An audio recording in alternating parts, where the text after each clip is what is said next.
Hello everyone, and welcome back to the Fluctus Channel.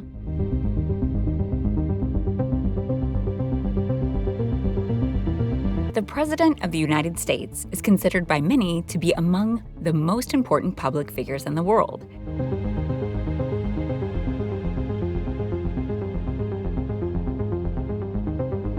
For this reason, the president's advisors cannot simply let their leader travel from place to place via commercial means.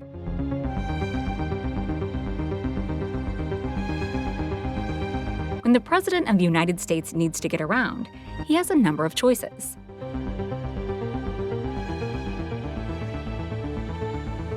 This level of caution underscores how the presidency is not just a leadership position, but also a symbol of national stability and continuity. As such, transportation arrangements for the president must reflect the gravity of this responsibility, incorporating not only advanced technology, but also rigorous planning and operational secrecy.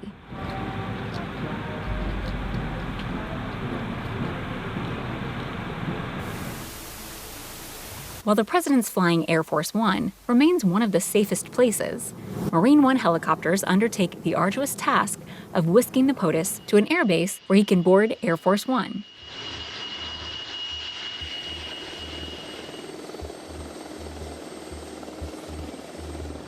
On the road, the president travels in a vehicle dubbed the Beast. Each of these presidential transportation means is meticulously maintained and secured, thanks to efforts by the Secret Service and the U.S. military.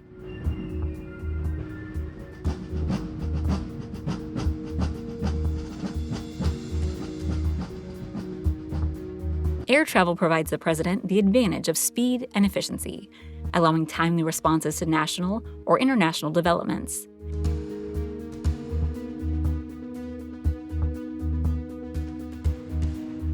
These helicopters are often seen taking off and landing on the White House lawn, a scene that represents both tradition and the cutting edge of executive mobility.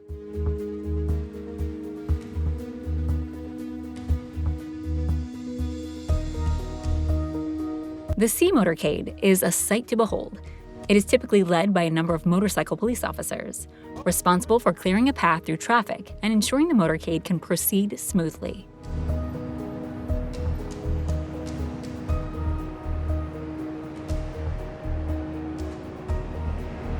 The convoy started getting enhanced protection over time, especially after World War II and the introduction of armored limos.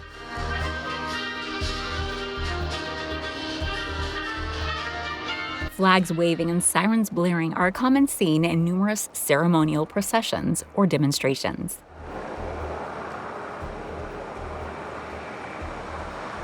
This includes complex protocols that focus on giving an outstanding spectacle and protecting the president and his entourage.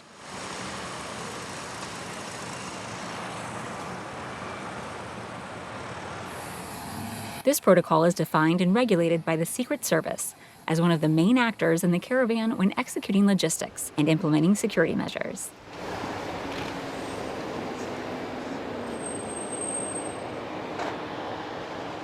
These services go beyond national affairs by also managing the movements of the country's senior officials when they travel abroad to attend events such as the G7 summit.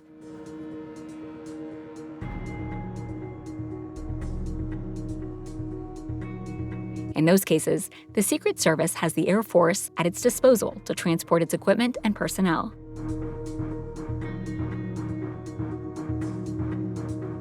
Heavy cargo, such as official vehicles or communication gear, is transported using specialized aircraft, such as the Boeing C-17A Globemaster III.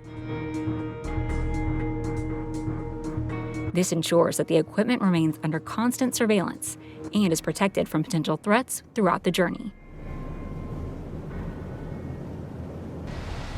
In modern times, these limos are equipped with satellite phones, oxygen tanks, and even containers of the president's blood type to ensure survival in extreme scenarios.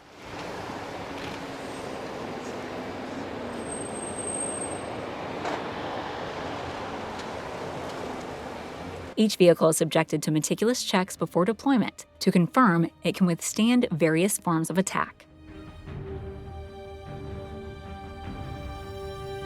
Whenever Air Force One lands on sovereign or foreign soil, the Secret Service and local law enforcement will implement a highly detailed set of processes.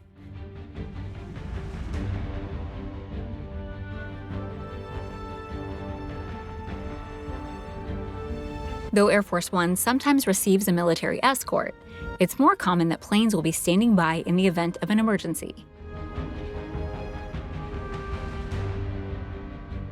In many cases, the airport will set aside a block of time so that Air Force One is the only plane landing and taxiing, providing adequate room for the Secret Service to usher the president and their entourage into the waiting vehicles.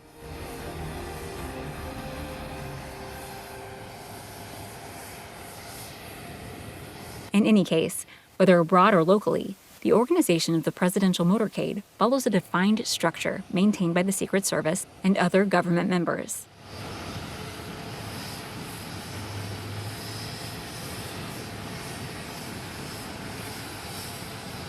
A route car and pilot car drive at the front of the entire motorcade to check the scheduled route in real time and help provide additional navigation to the fleet in case of any emergency changes.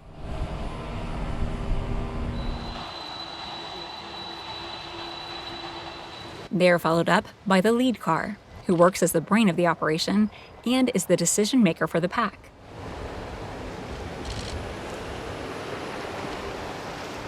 All these vehicles are accompanied by law enforcement vehicles, also known as sweepers, usually police motorcycles and patrol cars.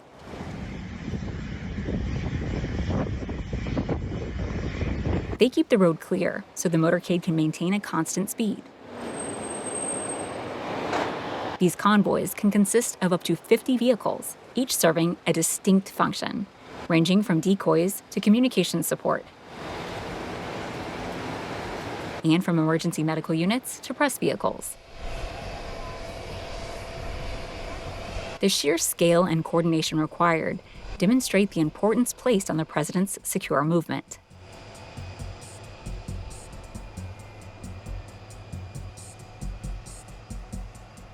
The White House Advance Team is responsible for planning every detail of the president's trips at home and abroad in great detail.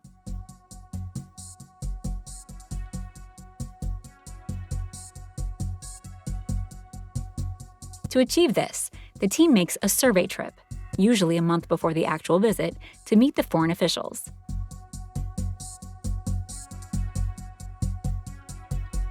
A site survey is made to select all the potential locations the president could visit, creating the base schedule. Throughout this procedure, 13 to 15 White House agencies contribute to the plans, including communications, press, public liaison offices, and, as with any event involving the White House high-ups, the Secret Service.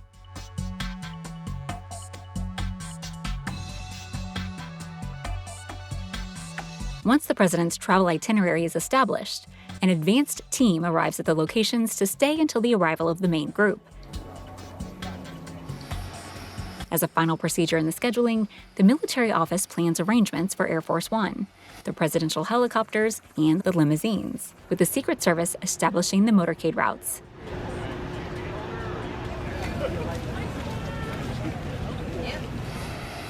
Thus, for these trips, one of the key pieces is Air Force One.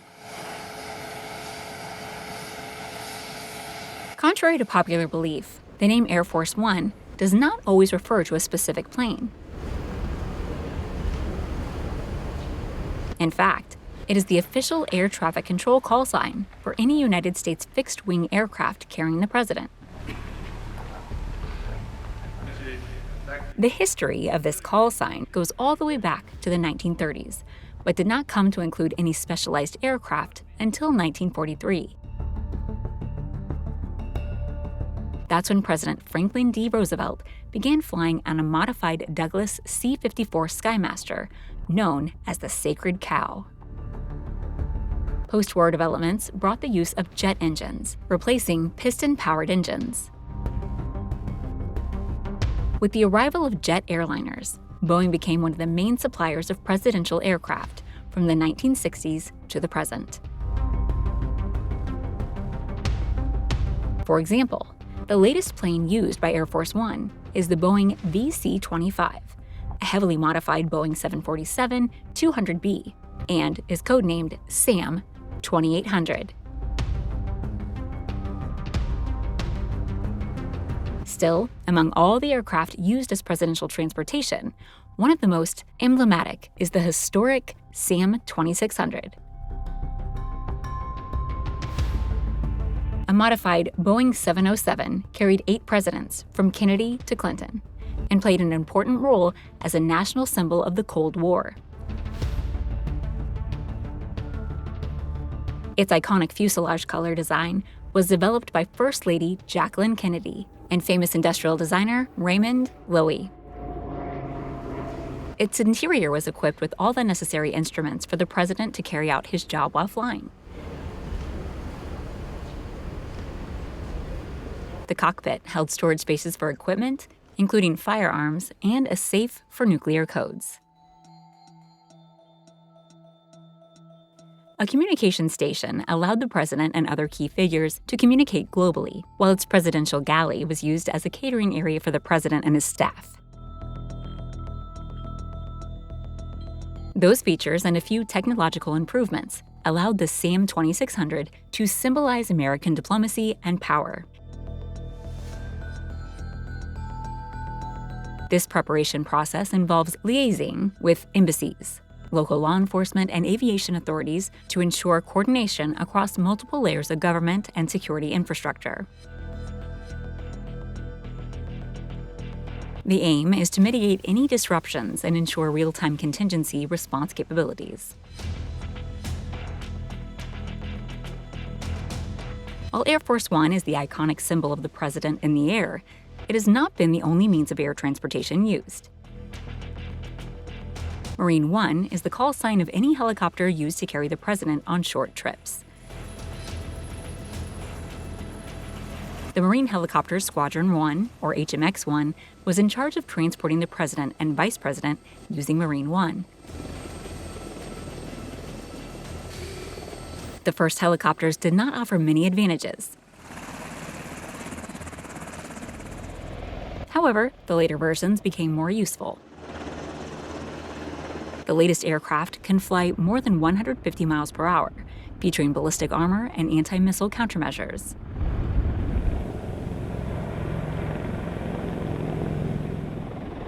This is enhanced by their electromagnetic pulse protection in the event of a nuclear explosion.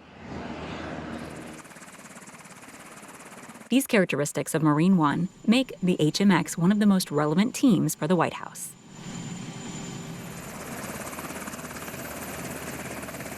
HMX pilots receive special training to have the finest personnel to operate the aircraft. They become caretakers of this presidential asset and lead a group of 20 to 25 Marines. Besides taking care of the logistics related to the helicopter, the team also focuses on the maintenance operations of the helicopters. With their maintenance center in Quantico, the crew can work on almost any aircraft. These design choices reflected the values and aesthetics of the era, projecting an image of calm authority and technological prowess.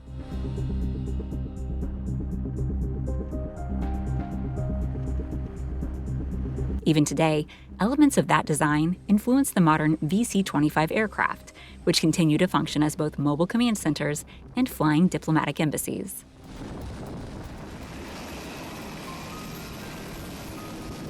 During presidential visits on aircraft carriers, the support staff, Secret Service, and other VIPs land first. Muster the Rainbow Side Boys is called when a distinguished visitor arrives by air.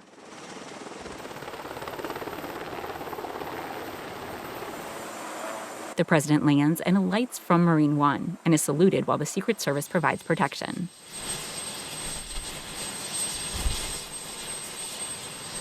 The helicopter must also be protected, as it is the president's safe way off the ship.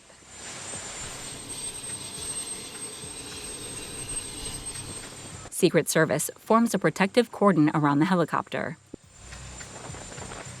When the visit is concluded, the president is whisked away under Secret Service protection again. White tops rarely fly alone. They're usually flanked by 5 or 6 identical helicopters to put off would-be attackers.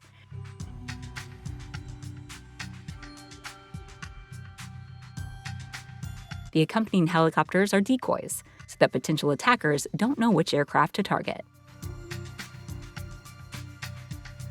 That's just one of the many ways the U.S. president is safeguarded. That's the end of this video. I hope you enjoyed it. Make sure to subscribe to this channel so you don't miss any of our new content.